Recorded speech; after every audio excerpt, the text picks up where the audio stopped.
In the book of Genesis, there's a famous story about Adam, Eve, a snake, and two trees. And this story has a lot to say to us about morality, human nature, and the incredible power and consequence of human choices. So how should we define good and evil? Let's find out. We live between the trees.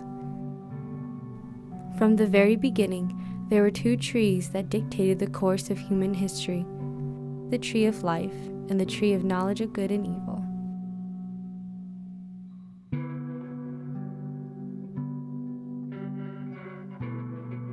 I think God wanted to create a relationship with Adam and Eve, or just with humans.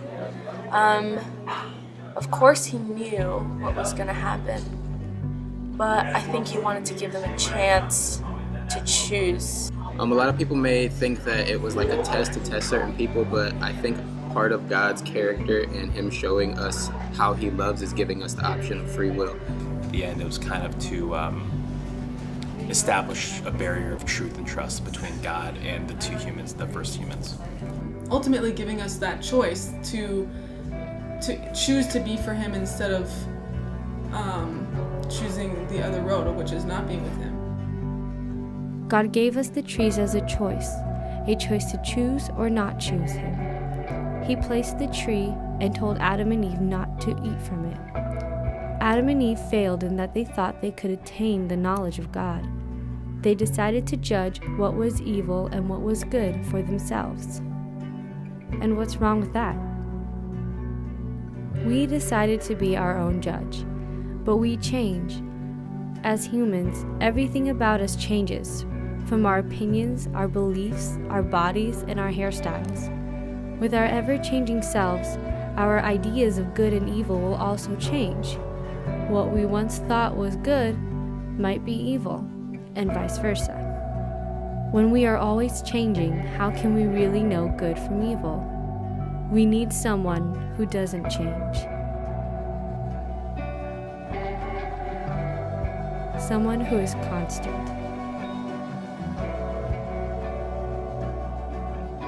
How do we do that? How can we know good from evil?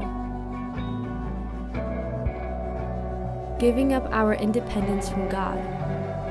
We must reconnect to what we once turned away from, choosing only to live in Him and through Him.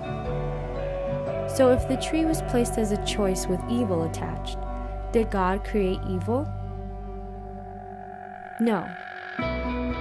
Does light create darkness? Does life create death? God cannot create something without His presence.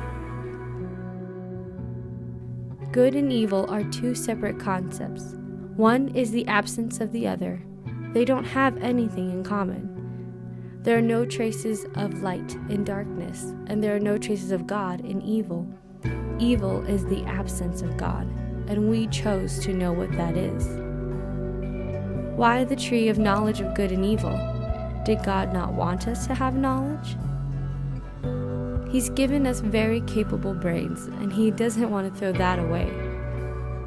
The knowledge He didn't want us to know was evil.